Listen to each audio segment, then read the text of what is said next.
Corona మహమ్మారి మరోసారి విజృంభిస్తుంది. తెలుగు రాష్ట్రాల్లో సైతం యాక్టివ్ కేసులు నమోదవుతున్నాయి. ఇప్పటికే తెలంగాణ ప్రభుత్వం అప్రమత్తమైంది. ఇప్పటికే గాంధీ హాస్పిటల్ నోడల్ కేంద్రంగా ఉన్నది. ఇప్పటికే 30 బెడ్లను రెడీ చేసింది. దీనికి సంబంధించి ఏ విధంగా ఉంది కేసుల సంఖ్య కావచ్చు, గాంధీ హాస్పిటల్ సూపరింటెండెంట్ గారు వారితో మాట్లాడదాం. మేడం, ఇప్పటికే 30 బెడ్లను అరేంజ్ చేశారు. ఏ విధంగా ఉంది పరిస్థితి? ఇప్పటివరకు ఏం కేసెస్ అయితే నోటిఫై అవ్వలేదు. కాకపోతే వీఆర్ రెడీ విత్ 65 బెడ్స్. అందులో ఎమర్జెన్సీ బెడ్స్ కూడా పెట్టుకున్నాం with oxygen and all that, ventilator support తోటి. తర్వాత in general we have to take care, spread అవ్వకుండా ఇన్ఫెక్షన్, మాస్కులు ధరించడం కానీ, ఐసోలేటెడ్గా ఉండడం కానీ, ఫ్రీక్వెంట్గా చేతులు కడుక్కోవడం కానీ, దగ్గినప్పుడు తుమ్మినప్పుడు అడ్డం పెట్టుకోవడం మూతికి. సో ఇలాంటివన్నీ మినిమం కేర్ తీసుకోవాలి. తర్వాత ఇమ్యూనోసప్రెస్డ్ ఉన్న వాళ్ళు ఇంకెక్కువ కేర్గా ఉండాలి, కేర్ఫుల్గా. చిన్నపిల్లలు కానీ, ముసలి వాళ్ళు కానీ. And it is a very mild variety ఇప్పుడు వచ్చేది కూడా.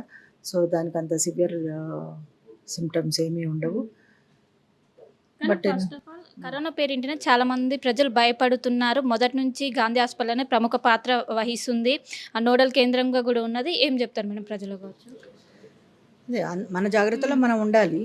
సో డిస్టెన్స్ మెయింటైన్ చేయడము, తర్వాత ఇంట్లోనే కన్ఫైన్ అయి ఉండడము, అవసరమైతే తప్ప బయటికి వెళ్ళకూడదు. తర్వాత మాస్కులు ధరించడము, తర్వాత చేతులకు ఫ్రీక్వెంట్గా కడుక్కోవడము, అవి ఇవి టచ్ చేయకుండా ఉండడము. సో ఇలాంటి మినిమం ప్రికాషన్స్ అయితే తీసుకొని వైరస్ స్ప్రెడ్ అవ్వకుండా అయితే చూసుకోవాలి. తర్వాత అయినా కానీ అంత భయపడాల్సింది ఏం లేదు. అన్లెస్ ఇట్ ఈస్ అంటే చాలా డిస్నియా ఎక్కువ, బ్రెత్లెస్నెస్ ఉండి, తర్వాత ఆక్సిజన్ సాచురేషన్ పడిపోతూ ఉంటే అలాంటి కేసెస్లోనే హాస్పిటల్కి రావాల్సి ఉంటుంది. అదర్వైజ్ సిమ్టమాటిక్ ట్రీట్మెంట్ తీసుకుంటే సరిపోతుంది డాక్టర్స్ అడ్వైస్ తోటి. అంటే ఈ వైరస్ ఏ విధంగా ఉంది? వీక్గా ఉందా, ఈజీగా స్ప్రెడ్ అయ్యే విధంగా ఉందా, ఎలా ఉంది? వైరస్ అంటేనే ఈజీగా స్ప్రెడ్ అవుతుంది. వైరల్ ఇన్ఫెక్షన్ చాలా ఈజీగా స్ప్రెడ్, ఇది రెస్పిరేటరీ వైరస్ కాబట్టి, సో ఎయిర్బోర్న్ కాబట్టి ఈజీగా స్ప్రెడ్ అవుతుంది. కాకపోతే ఇది very mild variety, so we need not worry. Symptoms ఏమి సివియర్గా ఉండవు. కానీ ఇప్పటికే కొంతమంది రెస్పిరేటరీ ప్రాబ్లమ్స్ వాళ్ళకి ఎక్కువగా ఎఫెక్ట్ ఉంటుందా, ఏ విధంగా ఉంటుంది? రెస్పిరేటరీ ఇమ్యూనోసప్రెస్డ్ పీపుల్లో కానీ, లేకపోతే మనలో ఇమ్యూనిటీ తక్కువ ఉంటే మనకి ఎఫెక్ట్ అయ్యే ఛాన్సెస్ ఉంటాయి. అది కూడా మైల్డ్ సిమ్టమ్స్ తోటి, కాఫ్ కోల్డ్ తోటి తగ్గిపోతే సరిపోతుంది. అలా కాకుండా మనకి సివియరిటీ ఎక్కువ ఉంటే అప్పుడు బ్రెత్లెస్నెస్ ఎక్కువ అయ్యి, తర్వాత న్యూమోనియాలోకి వెళ్తే then you will have all these oxygen saturation, oxygen levels పడిపోయి అట్లా ఉంటే అప్పుడు ఒకవేళ సైటోకైన్ స్టామ్ అని అంటారు, అట్లాంటిది ఏదన్నా అవుతే అప్పుడు మనం సీరియస్గా తీసుకోవాలి. దానికి ట్రీట్మెంట్ ఉంటుంది. సో భయపడాల్సిందైతే ఏమీ లేదు. ఈసారి అంత సివియర్ వెరైటీ కాదనమాట. అంటే గతంలో ఉన్నంత సివియారిటీ అయితే ఇప్పుడు ఉండదా మేడం? ఇప్పుడు లేదు. ఇది మైల్డ్ వెరైటీ, JN1 వైరస్ అని, ఇది మైల్డ్ వెరైటీ అంటున్నారు.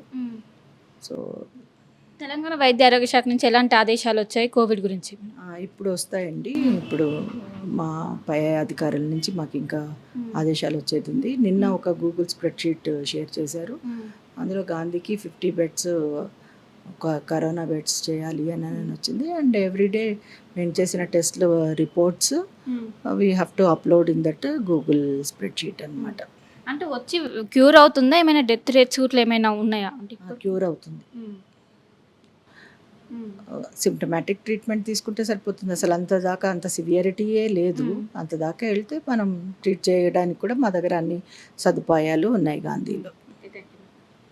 సో మొత్తం మీద ఏదైతే ఇప్పుడు విజృంభిస్తున్నటువంటి కరోనా చాలా వీక్గా ఉంది. ప్రజలు భయపడాల్సిన అవసరం లేదు. గతంతో పోల్చుకుంటే ఈసారి చాలా వీక్గా ఉన్నది. ఇంకోవైపు గాంధీ హాస్పిటల్ ఇప్పటికే సిద్ధంగా ఉంది. దాదాపు 65 బెడ్లతో సిద్ధంగా ఉన్నాం.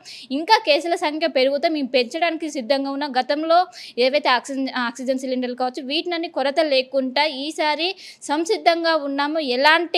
ఎలాంటి వేవ్స్ వచ్చినా కూడా మేము ఎదుర్కోవడానికి సిద్ధంగా ఉన్నామంటూ కూడా ఒకవైపు సూపరింటెండెంట్ అయితే ప్రస్తుతం అంత పాటు చెప్తున్నారు. ప్రపంచంలో ఏ మూల ఏ క్షణం ఏం జరుగుతుందో వేగంగా తెలుసుకోవడానికి తొలి వెలుగు వాట్సాప్ ఛానల్ని ఫాలో చేయండి.